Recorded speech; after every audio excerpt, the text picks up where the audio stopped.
নমস্কার, আমি রিতম চক্রবর্তী। আমাদের ছবি 'বাঁশিওয়ালা' গত ১০ই অক্টোবর মুক্তি পেয়েছে। এই ছবির পরিচালক আমি এবং আমার সাথে রয়েছে ছবির সঙ্গীত পরিচালক অর্পণ মুখার্জি। আজকে আমরা মূলত সঙ্গীত এবং সিনেমা নিয়ে আলোচনা করতে এসেছি এখানে। আপনারা দেখতে থাকুন।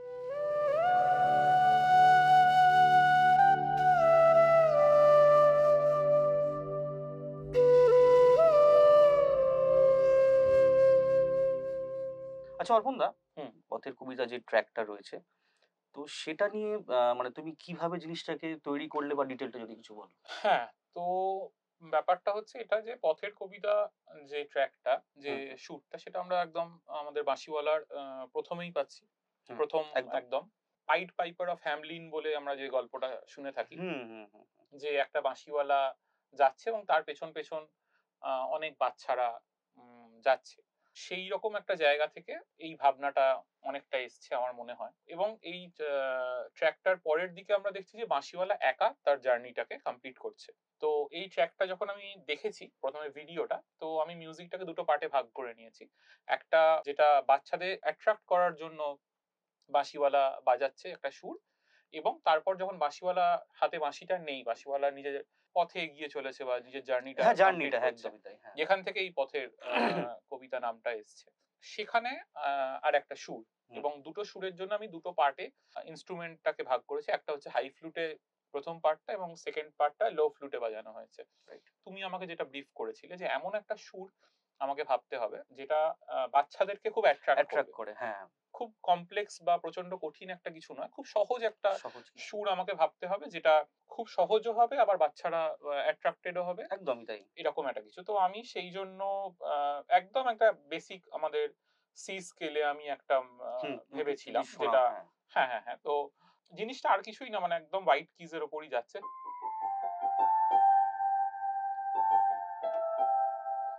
এইটা ছিল আমার ইন্ট্রো। যে এমন একটা সুর যেটা আ আশা করি মানুষরা এতদিনে তো শুনেইছেন যারা হ্যাঁ, এবং আমাদের। সেটা নিয়ে সাড়াও পড়েছে। মানে আমাকে ব্যক্তিগতভাবে লোকজন হ্যাঁ, বলেছে যে তো সুরটা খুবই ভালো লেগেছে আরকি। হ্যাঁ, তো মানে এমন একটা সুর বা এমন একটা আমাকে সুরের, যেটাকে মানে ইংলিশে বলে ইন্ট্রো, হুম, হুম। এমন একটা ইন্ট্রো ভাবতে হবে যেটা শুনলেই মানুষ অ্যাট্রাক্টেড হবে বা মনে হবে যে কিছু একটা ভেসে আসছে। তো রাইট। সেইজন্য আমি এই ইন্ট্রোটা ইউজ করি। তারপর সুরটা যেভাবে, যেভাবে এগোচ্ছে হুম, হুম, হুম। সেরকমভাবে আমি এগিয়েছি। এর সাথে, সাথে যখন বাঁশিওয়ালাকে দেখে বাচ্চারা আস্তে, আস্তে এগিয়ে আসছে, এবং আল্টিমেটলি বাঁশিওয়ালা এই যে এগিয়ে যাচ্ছে একটা, আমরা দেখছি পুকুর পাড় ধরে এগিয়ে যাচ্ছে, বা আ গ্রামের বিভিন্ন জায়গা গ্রামের ধরে, বিভিন্ন জায়গা হ্যাঁ, দিয়ে এগিয়ে যাচ্ছে, এবং পেছনে বাচ্চারা তাকে ফলো করে ফলো চলেছে করে ওই যাচ্ছে। অনেকটা পাইড হ্যাঁ, হ্যাঁ, পাইপার হ্যাঁ, অফ একদম। হ্যামলিন এর মতন। রাইট। তো সেখানে আমি পুরো ট্র্যাকটা ডিজাইন করার জন্য অর্কেস্ট্রেশন করেছি আরকি। যেটা আমরা বাঁশিওয়ালা বাজাচ্ছে সেটা কিন্তু একদম আমাদের ইস্টার্ন ব্যাম্বু ফ্লুট বলে যেটা বলা হয়। তো সেটার সাথে ওয়েস্টার্ন ক্লাসিক্যালকে ফিউশন করে আমি এই ট্র্যাকটা ডিজাইন করেছি। আর যখন বাঁশিওয়ালা একা হয়ে যাচ্ছে, অর্থাৎ নিজের জার্নিটা আলাদা করে দেখতে পাচ্ছি, সেখানে আমি লো ফ্লুট রেখেছি। কিন্তু অর্কেস্ট্রেশন বা ট্র্যাকের যে স্ট্রিংস অ্যারেঞ্জমেন্ট সেটা মোটামুটি এক থাকলেও তার সাথে আমি একটু স্ট্রিংসে স্ট্যাকাটো নোট এড করেছি। যাতে ব্যাপারটা আরেকটু ড্রামাটিক শুনতে লাগে। এর পরের যে সুরটা, আ হুম, হুম। আমাদের ট্র্যাকের নামটা তুমি যদি একটু বলো। ওটার নাম হচ্ছে 'জীবনের স্বরলিপির' কথা তুমি বলছো তো? হ্যাঁ, মানে যেটা জি, স্কুলে আরকি বাজছে। হ্যাঁ, হ্যাঁ, আপনারাও দেখেছেন যেটা স্কুলের পারফরম্যান্স এ বাঁশিওয়ালা বাজাচ্ছে আরকি। হ্যাঁ। তো স্কুলে মেইনলি, হ্যাঁ। জীবনের স্বরলিপির ক্ষেত্রে তুমি এটা এটা হচ্ছে ১ম ট্র্যাক যেটা বাঁশিওয়ালা শুটিং এ যাওয়ার আগে তৈরি এটা হয়েছিল। একদম মানে প্রি স্টেজে যায়। প্রি প্রোডাকশন এ আরকি এটা স্ক্রিপ্ট দেখে আমাকে এটা একদম মানে তৈরি করতে স্ক্রিপ্টটা হয়েছিল। অর্পণদা পেয়েছে, তারপরেই এই সুরটা তৈরি মানে হ্যাঁ, আবিষ্কার হয় আরকি। হ্যাঁ। হ্যাঁ, তো তুমি কি এবারে বলছিলে? হ্যাঁ। স্ক্রিপ্ট দেখে আমি এটাও তৈরি করেছিলাম। এটা আমার জন্য কোনো ভিডিও বা কোনো কিছুই এভেইলেবল না, ছিল না, না না। উইথআউট কোন রেফারেন্স স্ক্রিপ্ট। তোমার কিছু ছিল ছিল না। না। একদম তাই। একটা এমন সুর যেটা বাচ্চাদের অ্যাট্রাক্ট করে, অ্যাট্রাক্ট করবে। আকর্ষণ করে একদম, তো দুক্ষেত্রেই আমরা বাচ্চা পাচ্ছি। একদম। রাইট? ১ম দিকে যখন ইন্ট্রো আমরা দেখছি বাঁশিওয়ালা, হুম, হুম, সেক্ষেত্রেও হুম, অনেকগুলো বাচ্চা ছুটে আসছে। হুম। ২য় ক্ষেত্রে আমরা যখন দেখছি যে বাঁশিওয়ালা জীবনের স্বরলিপি বাজাচ্ছে, সেটাও বাচ্চারা কিন্তু স্কুলের বাচ্চারা শুনছে একদম। স্কুলের বাচ্চারা শুনছে। এক এই দুটোকেই, দুটো জায়গা, দুটো আলাদা, আলাদা সুর। কিন্তু দুটোর ক্ষেত্রেই মূল যে ব্রিফটা ছিল সেটা হচ্ছে বাচ্চারা। বাচ্চারা। তো এই দুটোকে মেলানোর জন্য আমি শেষে আমাদের ইন্ট্রো যে আমাদের পথের কবিতার হুম, ট্র্যাকটা হুম, আছে, হুম। তার শেষে আমি ওই জীবনের স্বরলিপির একটা অংশ ব্যবহার করে ট্র্যাকটাকে আমি শেষ করেছি। এবার আমার প্রশ্ন হচ্ছে তোমার কাছে যে যেহেতু দুটো ট্র্যাকই বাচ্চাদেরকে আকর্ষণ করার হুম, জন্য হুম, তুমি হুম, ভেবেছো, হুম। তো তুমি আলাদা আলাদা দুটো ট্র্যাক কেন ভেবেছো? ভাবলাম কেন? কেন তুমি দুটো ক্ষেত্রেই একই সুর তুমি ব্যবহার করতে বলোনি, বা দুটো আলাদা মিউজিকের কেন দরকার পড়েছে? হ্যাঁ, এটা প্রথমত বলতে গেলে মানে পথের কবিতাতেই যেটা আরকি অর্পণদা যেটা বলছিল যে, শেষ অংশতে যেই ওই সুরটা বা জীবনের স্বরলিপিটা বাজছে, তো সেটা স্কুলেও বাজছে আরকি। তো অ্যাকচুয়ালি যেটা হয়েছে সেটা আরেকটা জিনিস আমি মেনশন করে দিই। আপনারা যারা ছবিটা দেখেছেন তারা নিশ্চয়ই বুঝতে পারবেন যে, আ বাঁশিওয়ালার পাস্ট লাইফ এ মানে ফ্ল্যাশব্যাকটা যখন হয়, তখন দেখা যায় যে বাঁশিওয়ালার ছেলেকে বাঁশিওয়ালা ঘুম থেকে তুলছে এই সুরটা বাজিয়ে। মানে যেটা আ জীবনের স্বরলিপিতে স্বরলিপি। একদম হ্যাঁ, যেটা হুম। রয়েছে। তো এইখানে জিনিসটাকে যদি আমি সহজ করে বলি যে, একটা সুর মানে যেটা জীবনের স্বরলিপি সেটা বাঁশিওয়ালার নিজস্ব মানে নিজের সেটা আরকি। মানে সেটা আত্মার বা নিজের একটা খুব কাছের একটা সুর যেটা কিনা তার কাছের মানুষ ডেফিনিটলি ছেলে তার খুবই প্রিয় একজন ছিল। সেটা একটা ভালোবাসা, হয় না যে ভালোবাসার জিনিস সেটা সবার মানে সামনে খুব একটা আসে না। হ্যাঁ, মানে এটা একটা কাইন্ড অফ যে তার ছেলের জন্য সে এই সুরটা জিনিসটাকে কম্পোজ তো করেছে। একদম কম্পোজ করেছি। এইবারে প্রশ্নটা আসতে পারে আমি অর্পণদার হয়ে নিজেকে প্রশ্নটা করছি তাহলে কেন আমি স্কুল পারফরম্যান্স এ এইটাকে মানে এই একদমই তাই। ট্র্যাকটাকে ইউস করলাম। হ্যাঁ, কারণ সেখানে তো এত বাচ্চা আছে, যে জিনিসটা প্রাইভেট, হুম, হুম। সেই সেটা জিনিসটাকে এতগুলো বাচ্চার সামনে তাহলে সবার সামনে এলো কেন কেন? সে পারফর্ম করছে, যখন রাইট। পারফর্ম করার কথা তো হচ্ছে। এইটা আমার মানে এটা আমার ব্যক্তিগতভাবে মনে হয় যে এখানে বাঁশিওয়ালা কি হয়েছে মানে যখন ছেলে সুস্থ ছিল আরকি, স্বাভাবিক ছিল। তখন ওই মানে যে স্কুলের বাচ্চাগুলো রয়েছে তাদের মতোই তো জীবনটা তার ছিল। স্কুলে যেত তার দিদির সাথে। একদম হুম। নরমাল পড়াশোনা, আঁকা একদম জীবনটা যেমন কাটে আরকি কৈশোরে হুম। যেমন মানুষের জীবন কাটে। হঠাৎ করে একদিন মানে এটা তো মেইনলি একদিনের গল্প বাঁশিওয়ালার। তো বাঁশিওয়ালা যেদিনকে আরকি ওই স্কুলের সামনে দিয়ে যায় যেটা আমরা ছবিতে দেখতে পাই। তো ওখানে দেখে যে কিছু বাচ্চা আবদার করছে যে, "বাঁশিওয়ালা একটু বাঁশি শোনাও না।" ঠিক আছে? তো সেখানে মানে কোনো একটা জায়গা থেকে বাঁশিওয়ালা ফিল করে যে এদের মধ্যে বা এদের মতোই তো আমার ছেলে। সে আজকে হয়তো কোনো একটা কারণে সে এখন তাদের মতো অবস্থায় নেই। হুম। কিন্তু মানে একটা সময় তো তার সেই মানে সেই এটা ছিল তো সেই স্কুলের মানে বাচ্চাগুলোর সেই মানে মধ্যেই আরকি খুঁজে একদম নিতে চাইছে খুঁজে নিজের নিতে ছেলেকে। চাইছে মানে এটাই একদমই তাই যে সেখানে নিজের জিনিসটা বেরিয়ে আসছে। যে হ্যাঁ।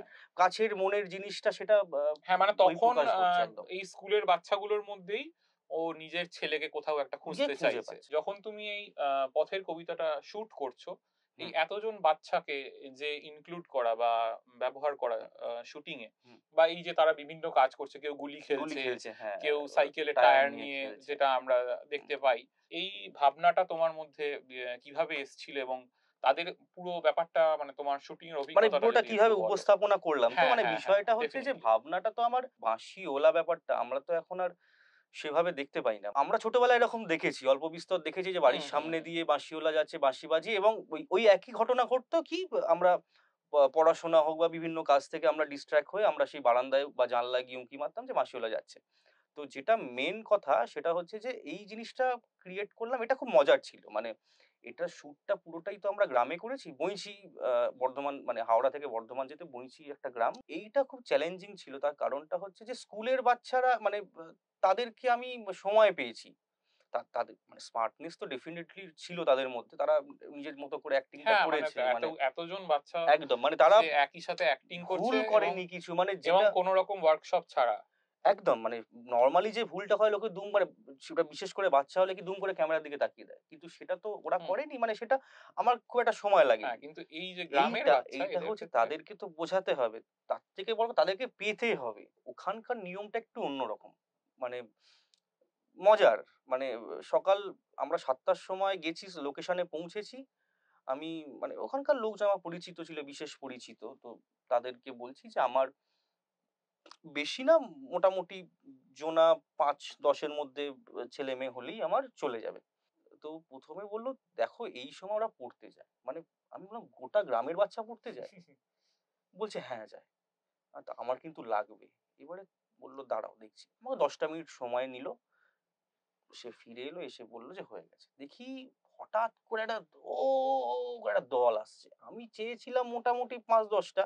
ওরা ১৫-২০ টা বাচ্চা বা আরো বেশি বাচ্চা নিয়ে চলে এসছে। হুম। এবারে ওদেরকে তো প্রপার বোঝাতে হবে জিনিস। সেটা ওরও খুব ছিল যে তাদেরকে বোঝালাম যে দেখো দেখ তোরা মানে জিনিসটা হবে এরকম, তোরা তোদের মতো করে ক্যামেরা চলছে ধরবি না। তোরা গুলি খেলতে পারিস? হ্যাঁ, বলছে হ্যাঁ পারি।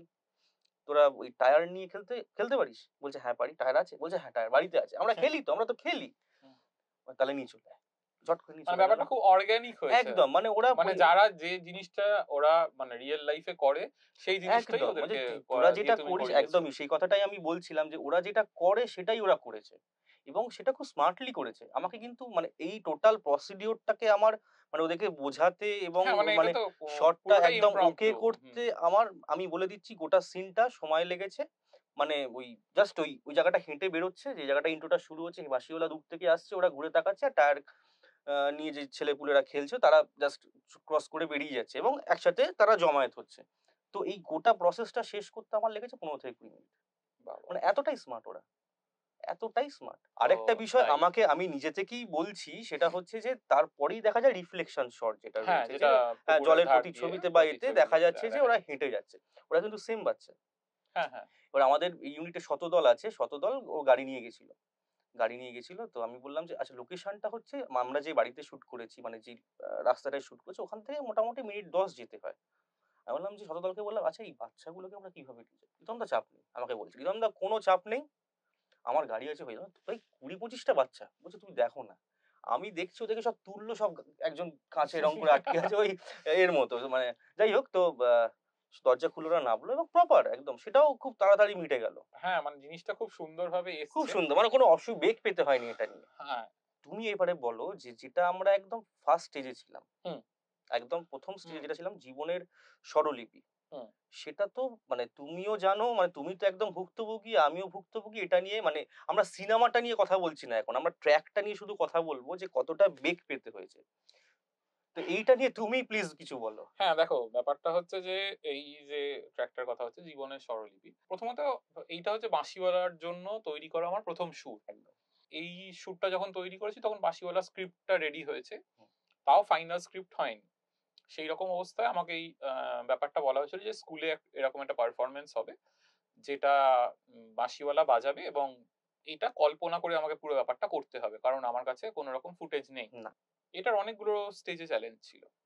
১ম চ্যালেঞ্জ যেটা হচ্ছে যে, যেহেতু আমি ওয়েস্টার্ন মিউজিকটা শুনে বা চর্চা করে আ বড় হয়েছি বা একদম। কিছু। এটা আমি থামাচ্ছি অর্পণদাকে ১ হ্যাঁ, মিনিট। হ্যাঁ। কারণ এটা আমার বিশেষ করে বলার প্রয়োজন অর্পণদার থেকে। অর্পণদা কিন্তু আদ্যোপান্ত একজন ওয়েস্টার্ন মিউজিক এর লোক। ঠিক আছে? মানে হুম। আগের আপনারা কাজটা দেখেছেন, 'লাস্ট ডেস্টিনেশন' দেখেছেন। আপনারা মিউজিক নিয়ে খুব প্রশংসা করেছেন। তো অর্পণদা সেই অর্পণদাই আবার বাঁশিওয়ালাতে রয়েছে।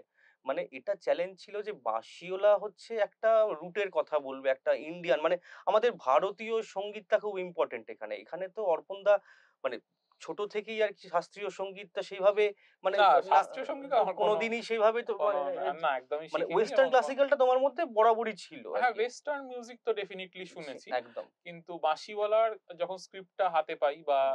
যখন আমাকে এটা বলা হয় যে এরকম একটা হ্যাঁ, সুর হ্যাঁ, তৈরি হ্যাঁ। করতে হবে, এটা বাঁশিওয়ালার ১ম সুর। একদম। তারপরের সুরগুলো এসে গেছে। হুম, কিন্তু এটা একটা বাঁশিওয়ালার ১ম সুর এবং সবচেয়ে বড় কথা হচ্ছে যে এটা আমি অন্যরকম খুব একটা কিছু এর পেছনে যে দারুণ ইন্সট্রুমেন্ট বা ইন্সট্রুমেন্টেশন ইউস হয়েছে তা কিন্তু নয়। না। খুব সিম্পল একটা বাঁশি বাজছে এবং তার সাথে আমি একটা ওয়ার্ম প্যাড আমরা ইউজ করেছি এবং কোন জায়গায় যেখানে বাঁশিওয়ালা নিজের ছেলেকে শোনাচ্ছে সেখানে শুধু বাঁশিটা খালি বাজছে। বাঁশি যেটা, হ্যাঁ। চ্যালেঞ্জ গুলো অনেক রকম স্টেজে এসছে। ১ম হচ্ছে শুধু বাঁশিতে এমন একটা সুর বানাতে হবে যেটা একটা ভারতীয় উপমহাদেশীয় বা হুম, আমাদের হুম, হুম, বাংলার হুম। সাথে যায় এরকম একটা সুর একদম। হতে হবে। এবং দ্বিতীয়ত সুরটা নিজের মধ্যেই যেন একটা স্বয়ংসম্পূর্ণ ব্যাপার থাকে। মানে ভরাট থাকে। ইয়ামান রাগ বলে যে রাগটা আছে ভারতীয় শাস্ত্রীয় হুম, হুম, সঙ্গীতে, হুম, হুম। সেটার নোট গুলোকে আমি নিয়েছি। এবং সেটা আমাদের ওয়েস্টার্ন মিউজিকে আমরা লিডিয়ান স্কেলে সেটা খুঁজে পাই। এটা কম্পোজ করেছিলাম আমি চায়ের দোকানে চা খেতে, খেতে। তুমি বলেছিলে আমাকে। হ্যাঁ, মানে আমাদের নরমাল মেজর স্কেল যদি আমি সি তে বাজাই তাহলে সেটা এইটা হচ্ছে আমাদের মেজর স্কেল। হুম, কিন্তু লিডিয়ান স্কেল হয়ে গেলে এই যে নোটটা পড়ছে হুম, হুম, হুম, এখান থেকেই ব্যাপারটা আলাদা হয়ে যাচ্ছে। হুম। তো সেইটার উপর ডিপেন্ড করে আমি এই পুরো সুরটা তৈরি করি। সি এর পর আমি জি নোটটা ইউজ করছি। এটা কিবোর্ডে যেহেতু আমি হুম, বাজাচ্ছি হুম, যে হুম, হুম, হুম। তো এটা আমার কাছে গাওয়া বা বাঁশি মানে কিবোর্ডে বাজানোটা খুব সহজ। বা এটা গিটারে বাজালেও খুব সহজ, কিন্তু বাঁশিতে সি যখনই নোটটা বাঁশি থেকে চলে আসছে, জিতে হ্যাঁ, যাওয়া সেটা এটা খুবই কঠিন, একদম এবং সেটা সম্পর্কে আমার বিন্দুমাত্র আইডিয়া ছিল ধারণা না, ছিল না একদম। এবং ছিল না বলেই আমাকে বহু ফ্লুট প্লেয়ারের সাথে কথা বলতে হয়েছে যারা এখানে চেষ্টা করেছেন একদম। এবং করতে পারেননি। পরে যখন রাতুল আমাদের রাতুলের কথাটা বলতে হচ্ছে হ্যাঁ যে তো এতজন মোটামুটি ৪-৫ জন ফেল করার পর মানে তুমি রাতুল কেন? সরজিৎ রাতুল গুলো কারণ কেন? আমি প্রথম থেকেই দেখো রাতুলের সাথে আমার পরিচয় উত্তরপাড়া সঙ্গীত চক্রে হুম, হুম, হুম, ২০২৩-এ। হুম। ওর যে বাঁশির প্রতি অ্যাপ্রোচটা হুম, হুম, হুম, এবং যা হুম, হুম, ডেডিকেশন, হুম, হুম। সেটা তো সত্যিই প্রশংসনীয়। স্বাভাবিকভাবেই সেই জন্যই রাতুলকে আমি নিয়েছি। এবং রাতুলও রাজি হয়েছে বাজাতে। আমরা সবথেকে বড় কথা একটা এটাই। শর্ট ফিল্ম বানাচ্ছি। এরকম নয় যে খুব বড় প্রজেক্ট আমাদের। আ একদম মানে সত্যি আমরা বাঁশিওয়ালা টিমের পক্ষ থেকে আমরা সত্যি ধন্যবাদ জানাই রাতুলকে। আ যে কারণ একটা যে আমাদের সুন্দর মানে প্রজেক্টের সাথে যুক্ত যুক্ত হয়েছে। হয়েছে সেটাই বড় আ কথা। পরের দিকে যে সুরটা ইউজ হয়েছে, যে এই যে ব্যাপারটা, হুম, হুম। হুম হুম হুম হুম হুম হুম হুম হুম হুম হুম, এই জিনিসটাই আমি আবার পথের কবিতাতে পথের কবিতাতে আমরা ইউজ শুনতে পাচ্ছি করেছি, হ্যাঁ, আমরা যাতে মানুষ এটাকে কানেক্ট করতে কানেক্ট পারে। করতে পারে একদম। এটাই ছিল জীবনের স্বরলিপির মিউজিকের যে ব্যাকগ্রাউন্ড হ্যাঁ, স্টোরি। হ্যাঁ। আরেকটা ঘটনা বলে রাখা ভালো সেটা হচ্ছে এই শ্যুটটা কিন্তু হয় মানে গরমের ছুটিতে। মানে তখন অলরেডি স্কুল বন্ধ এবং সেটা অভিজিৎ মন্ডল মানে যিনি বাঁশিওয়ালা চরিত্রে অভিনয় করেছেন উনি আমার স্যার মানে ওই স্কুলেরও স্যার অ্যাকচুয়ালি। তো আ আমি ওনাকে বলে রাখি এবং স্কুল কর্তৃপক্ষ আমাকে সত্যিই যথেষ্টভাবে সাহায্য করেছে এই শুটিংটা করবার জন্য। আমার স্কুল আমি স্কুলকে ধন্যবাদ জানাই যে সত্যি আপনারা যদি না থাকতেন তাহলে হয়তো এইভাবে আমরা করতে পারতাম না। এটা সত্যি কথা। এবং শুটিংটাও করতে পারতাম না। তো যেটা মূল বিষয়ে ফিরি সেটা হচ্ছে যে বেসিক যেটা ছিল সেটা হচ্ছে ফার্স্ট অডিশন নেওয়ার ছিল। মানে আমার যেটা নিয়ে চিন্তা ছিল যে গোপালের চরিত্রে যে অভিনয় করে দেবজ্যোতি ওর কথাটা আগে বলে রাখি। সে কিন্তু স্কুলের ছাত্র। ওকে ফার্স্ট আমি কাস্ট করি মানে গোপাল চরিত্রে এবং আমার ওটা ছাড়াও আমার তো মানে আরো কিছু ছেলেপুলে দরকার যে কিনা গোপালের মতো বা গোপালের সমকক্ষ, সমবয়সী বা সহপাঠী। যাতে বাঁশিওয়ালা ইয়ে তুমি যে হ্যাঁ, বলছো মানে রিলেট যে করতে ব্যাপারটা রিলেট পারছে। করতে পারে। যে কেন হঠাৎ করে সে রিলেট করবে? তাকে গোপালের মতো দেখতে হবে তার কোনো মানে নেই। কিন্তু সেই একই বয়সী হ্যাঁ, ছেলে। তো আমি স্যারকে বলি যে, "স্যার আমার উম আরো ২-৩ জন লাগবে যার কিনা ডায়ালগ আছে। বা যাকে আমি মানে একদম ফ্রন্টে রাখবো যে কিনা ওই কাটাকুটি খেলা থেকে শুরু করে বা পেন ফাইটিং বা যেখানে যে ছেলেটা বলছে ওর নাম স্বপ্নীল। ও বলছে যে, "বাঁশিওয়ালা ও বাঁশিওয়ালা একটু বাঁশি শোনাও না।" ওকে কিন্তু মানে এদের সবাইকেই আরকি আলাদা করে কাস্ট করা মানে অডিশন নেওয়া প্রপার এবং তারা যথেষ্ট ভালোভাবে করেছে। ওরা এতটাই স্মার্ট আমরা ছবিটা শেষ করার পর এডিট করার পর যখন তোমার কাছে আসি, হ্যাঁ, ডাবিংও তো ডাবিং এর বাচ্চারা ডাবিং এখানে এর জন্য এসেছিল। যখন আসি তারা কিন্তু মানে যারা ডায়ালগটা বলেছে তারাই কিন্তু এসে ডাব করেছে। মানে জাস্ট দেখছে, মনিটর দেখছে একবার হ্যাঁ, হ্যাঁ, হয়ে যাবে। জাস্ট এবং হ্যাঁ, ওদেরকে কিন্তু শেখাতে না হয়নি শেখাতে যে হয়নি। মানে যেভাবে যে টোনে অভিনয় করার সময় বলেছে সেই টোনেই ডাব করতে হয়। না এগুলো শেখাতে কিন্তু আমাকে খুব হয়নি। মানে যে না, না, আমি না, না, না। দেবজ্যোতিও মানে দেবজ্যোতির গোপাল। ক্ষেত্র অবশ্যই, মানে অবশ্যই। আমি তাকে স্কুলের বাচ্চা হিসেবেও ধরতে পারি আলাদা করে। কারণ হ্যাঁ, তো ও এক্সট্রিম স্মার্ট। আমাদের ছবিতে মানে প্রচুর পরিমাণে এখানে শিশু শিল্পীরা অভিনয় করেছে। আমার শোনা কথা শুটিং এ সবথেকে বেশি সমস্যা হয় শিশু এবং পশু। এটা একটা কথা প্রচলিত কথা আচ্ছা আছে। আমি জানি। এটা আছে। শিশু এবং পশু নিয়ে একটা সমস্যা হয়। বা তাদের মুডটা বুঝে চলতে সবথেকে বড় কথা। হ্যাঁ, তারা মানে তো তাদের মুড যতই আছে। মানে তুমি পশুকেও জোর করতে পারবে, তুমি শিশুকেও জোর করতে পারবে না। তো আমাকে কিন্তু আমার পশু ডেফিনিটলি নেই। তবে শিশুরা কিন্তু কোনো আমাকে ট্রাবল দেয়নি, কোনো সমস্যায় ফেলেনি। আগামী পর্বে আমরা আরো বিষয় নিয়ে আসবো সামনে। আপনারা সাথে থাকুন, দেখতে থাকুন।